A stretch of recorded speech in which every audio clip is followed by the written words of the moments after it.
to introduce now a poet that hasn't performed at Dover Modern Poets here in the Poetry Cafe before, so he's very welcome. It's Andy V.Frost. He's been performing and working with the Merton and Watley Writers poets for the last dozen years. He's currently editing their new anthology, which is due out, I think, sometime this autumn. He's a man who likes his motorbikes, and he hasn't ridden in here tonight on one, which has slightly disappointed us, but I'm sure he'll get plenty of vroom when he takes the stage. Andy V.Frost.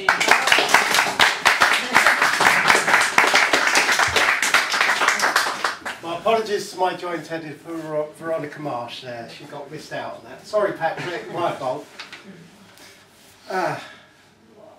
Two wheels. I was 50 last year. I've been riding a motorcycle on and off for 33 years. It's quite a shock. I'll kick this set to motorcycles, and I'll start off moderately gently with this one, Lone Wolf at the Crossroads. Tyres steaming from light moisture off the drizzle spattered road.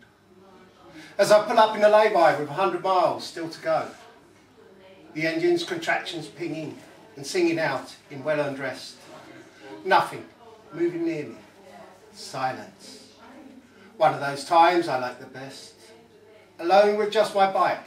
Yet another wonderful ride. Two wheels and some twisting tarmac, sheer fun, and more besides.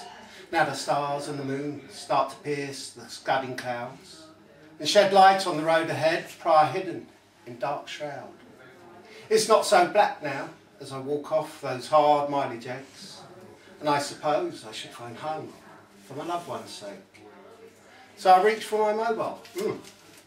Wrong pocket, that's my six. I'll have one in a moment. Giving up, flying pigs. The other pocket rings in a butchered melodic tone, and I answer to my sweetheart griping about being left all alone. I offered her the chance to come, but she flat and blunt refused, and I gladly remind her of this as she changes from moan to accuse. But still, I assure and tell her that I'm on a 2-hour ETA, and her voice brightens up so quickly from that miserable winey grey. She tells me then she loves me, and I guiltily respond in like, leaving me in an awful quandary as I'm gazing longingly at my bike.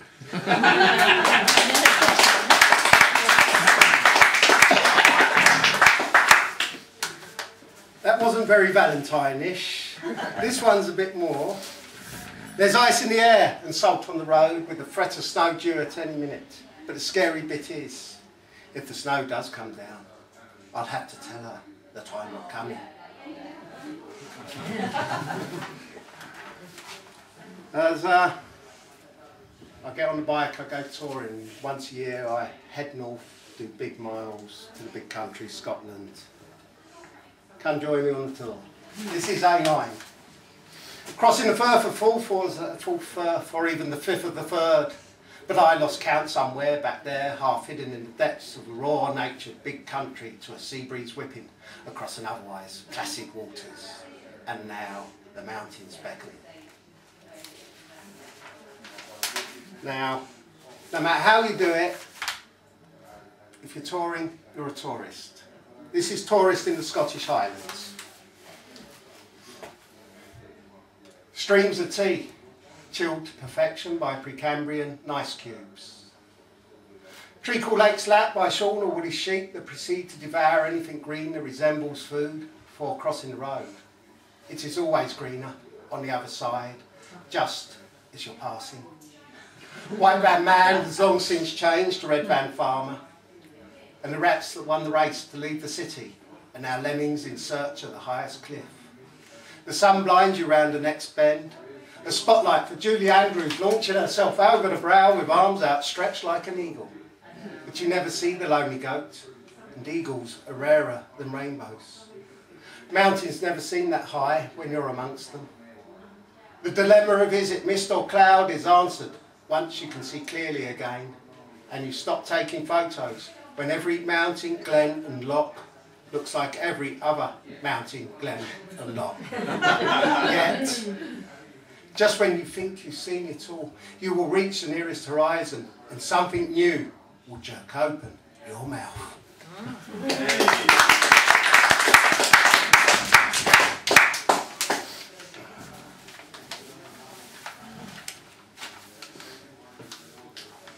When I first went up there, I stopped at a place called Livestock. I was running on empty and I had about 30 miles to go to get up to John O'Groats, and I thought, that's enough for tonight. I'm exhausted.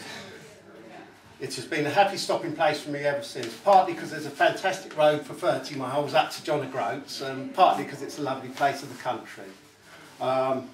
This is holiday, Leicester at night. I can see the stars tonight. The same stars, but a slightly different angle from home. Orion and Sirius. Familiar memories for a boy with eyes fixed to the future. Stardust in his dreams.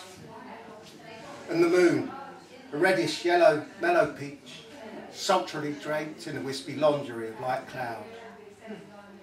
A breeze rustles the leaves, waves rustle on the pebble beach, lights wink on and off from offshore rigs, lights of a car round a bend in the distance, tyres on the roadstone, pitter-patter, growling as the car nears, rushes past, then quietening and gone.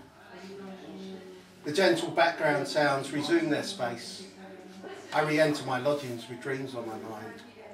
I had time to see the stars tonight.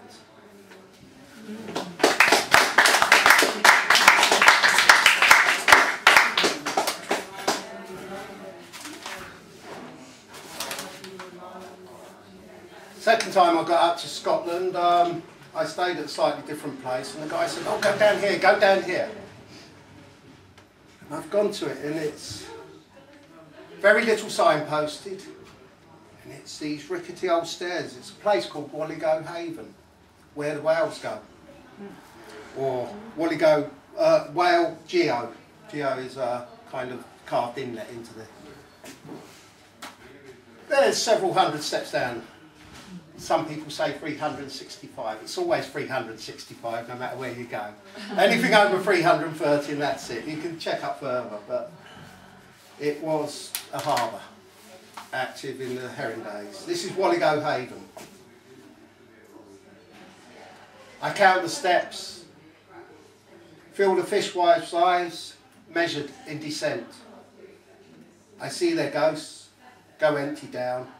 Baskets full of herring up, fires striding mighty. Against the elements, bare skin blasted and hardened, lips rouged by the salted kiss of their fishermen, I reach the bink. Sit down on silent ground amidst the salt house room and rusty winches. I think on the ocean, commune with the rock-perched shag and myself in solitude. I'm alone in this piece, except for the clamour of gulls, the incoming sea, and the bustling ghosts.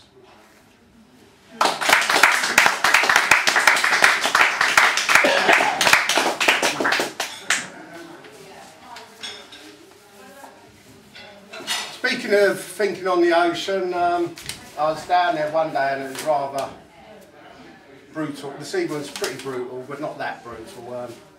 But I just imagine myself talking to the ocean. The camera will never capture your essence. The mind may conceive but only snatch minute fragments of your vastness as your rolling, heaving, seething waves atomise against the outcrops of terror. White horses separated from the squadron, always regrouping for another assault. But you can never stop, never cease your war against a blot in your perfection. The landmass will lose one day, but as long as the moon is your commander-in-chief, you are condemned to move forever.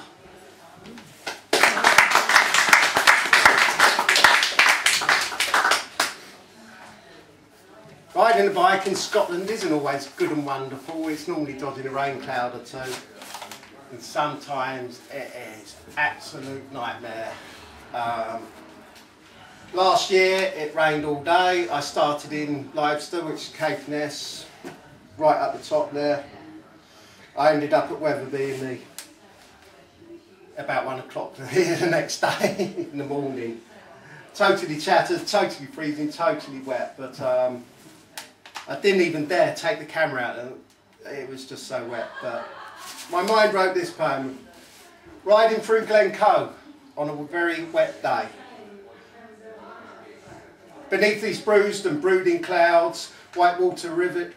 Excuse me, I'll start that again. Beneath these bruised and brooding clouds, white-watered rivulets rage down, gouging even deeper gullies into the ruddy brown granite. Oppressed by the sagging sky, with the big rock tight on either side, I imagine Argonautic simple gates standing by, ready to crush intruders. I speed through quickly to a more open road. The normally placid waterfall to my right is roaring like a madman's bellows, as if it is the end of the world.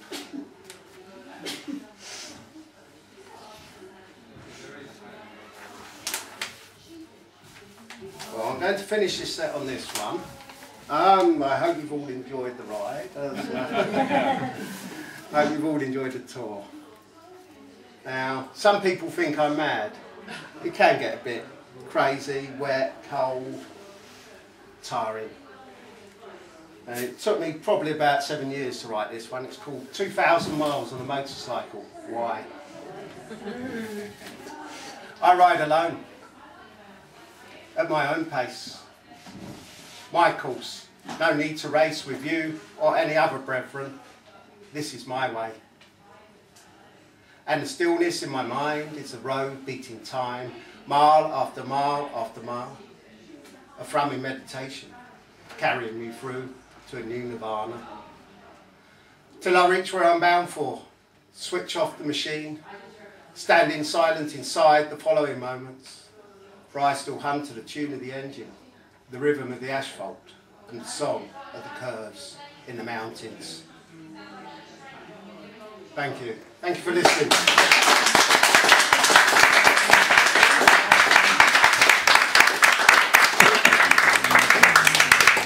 What a wonderful trip that was. I hope you appreciated that. Zen and the Art of Motorcycling in Scotland by Andy V.Frost. So more applause, please, for Andy. Thank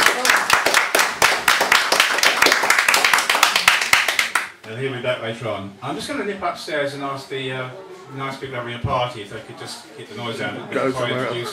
What? They'd like to come down here.